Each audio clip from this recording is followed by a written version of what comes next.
Vamos para mais um estudo da série da Carta aos Hebreus. Essa carta é muito importante para a gente associar a Antiga Aliança, a Torá, com o Evangelho.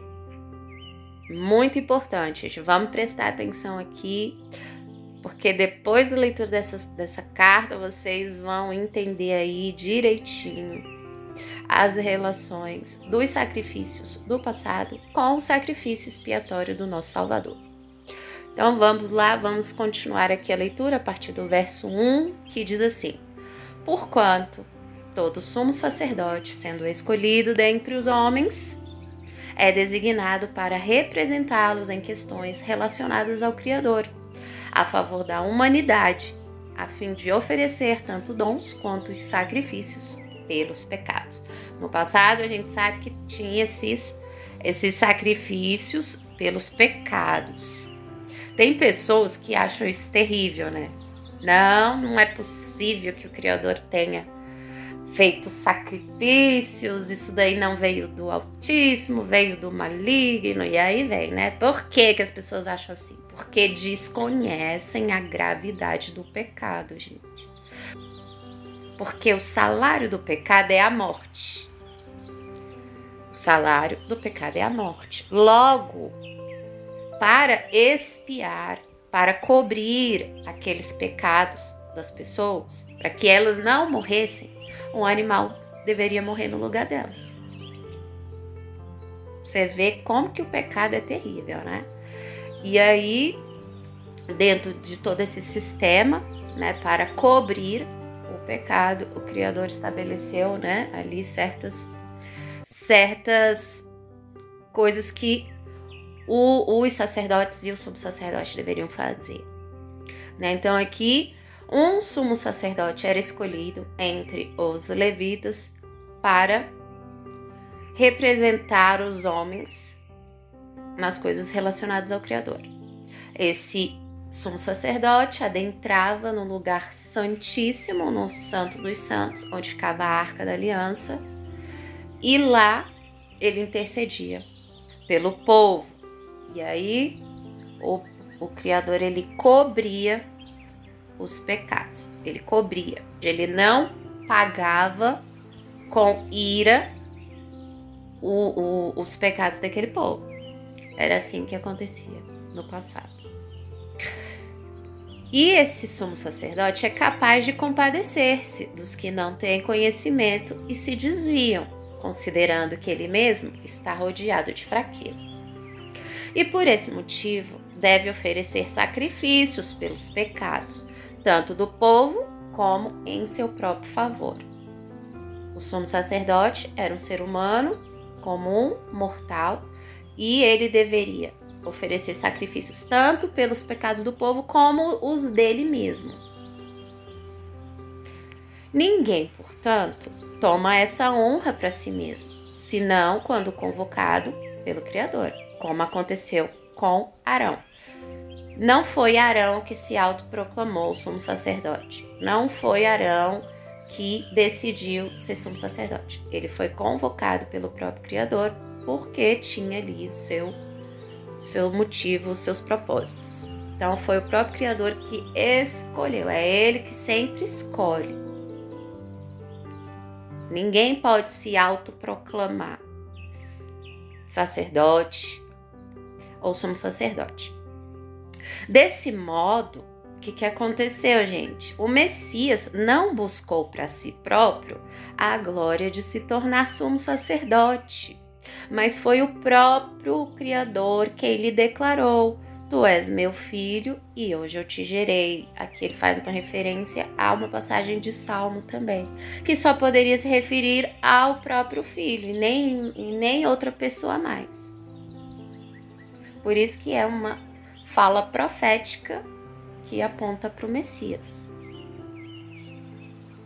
Os judeus ortodoxos não conseguem enxergar o Messias aqui. Eles vão interpretar de outras formas.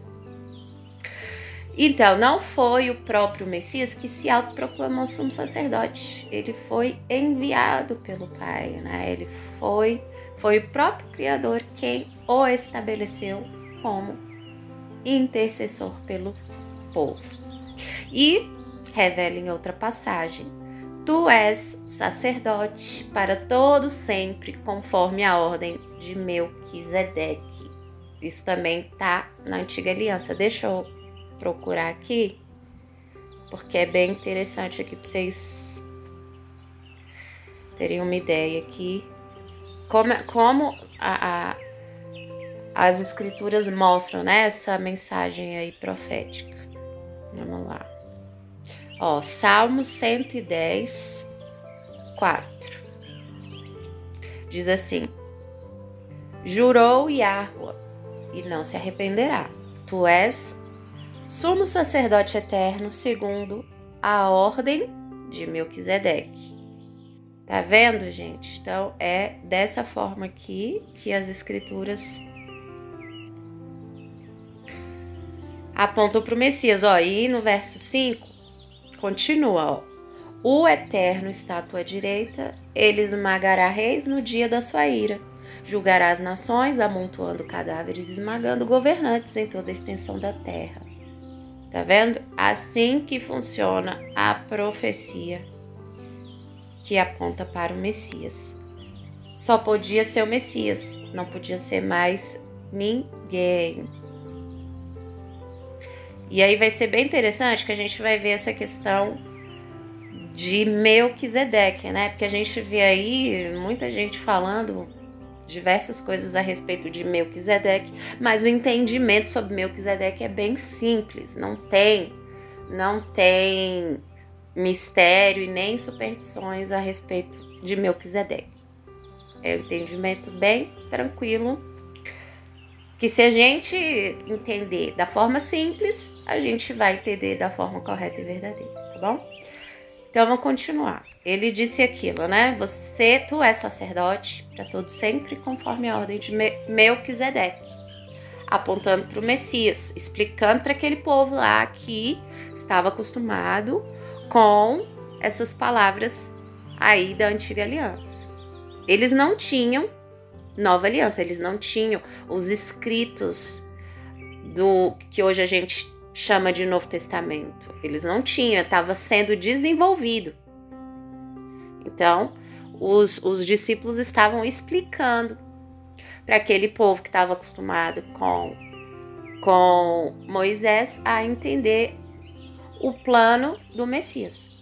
Que hoje a gente entende porque a gente tem os escritos aí, né? A gente tem todas as cartas. Mas o pessoal de antigamente não tinha. E aí ele continua aqui no verso 7. Durante seus dias de vida na terra, Yahushua ofereceu orações e súplicas, em clamor e com lágrimas, àquele que o podia salvar da morte, tendo sido ouvido por causa da sua reverente submissão, mesmo considerando o fato de ele ser o filho do Criador. Aprendeu a obediência por intermédio das aflições que padeceu. Olha que lindo isso, né, gente? Mesmo sendo filho do próprio Altíssimo, ele foi obediente, ele foi humilde, ele intercedeu com orações e súplicas.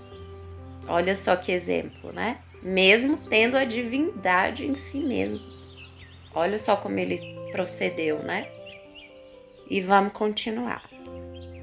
E, uma vez aperfeiçoado, tornou-se a fonte de salvação eterna para todos quantos lhe obedecem, tendo sido nomeado pelo Altíssimo sumo sacerdote segundo a ordem de Melquisedeque. Que será essa ordem de Melquisedeque?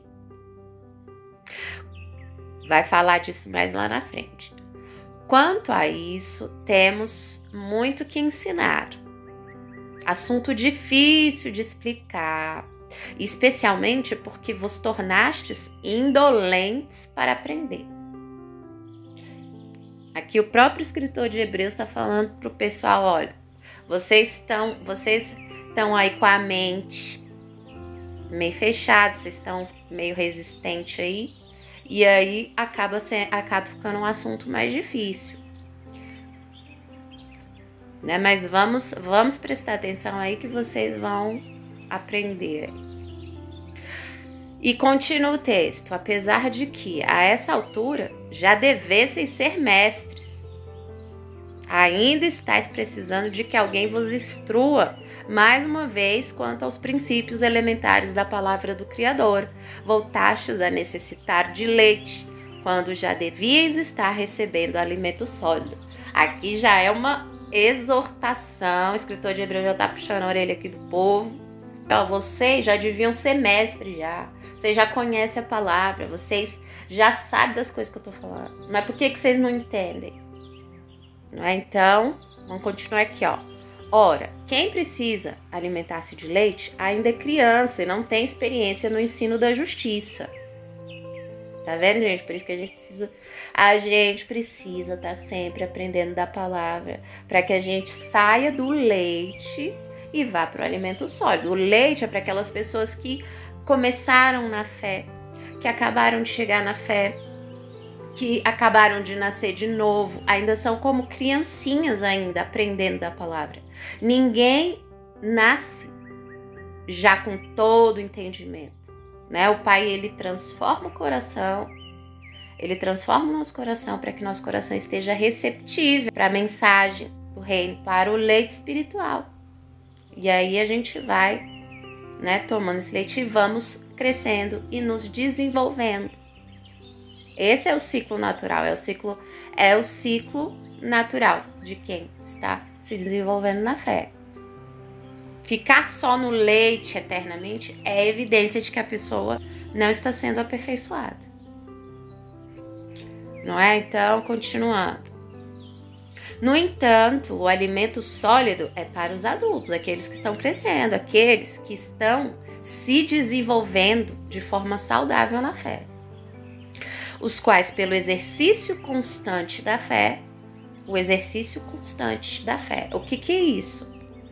É a gente ir aprendendo a palavra, praticando, aprendendo as escrituras antigas, aplicando na vida, e isso vai se tornando parte do nosso viver.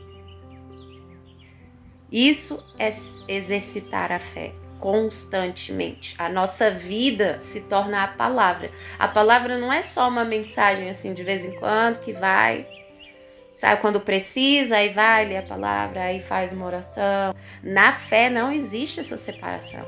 A nossa vida inteira já é a fé. A nossa vida inteira já é viver para a palavra. 24 horas, da hora que acorda até a hora que dorme. Esse é o exercício constante da fé. A nossa vida vai sendo moldada de acordo com as escrituras.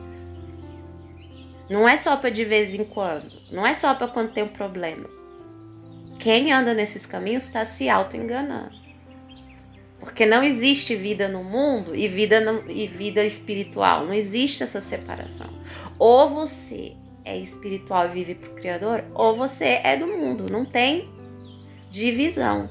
Entendeu, gente? Muita gente acha que pode dividir a fé e não pode. A nossa vida tem que ser um constante aperfeiçoamento do nosso ser interior para a glória do Pai.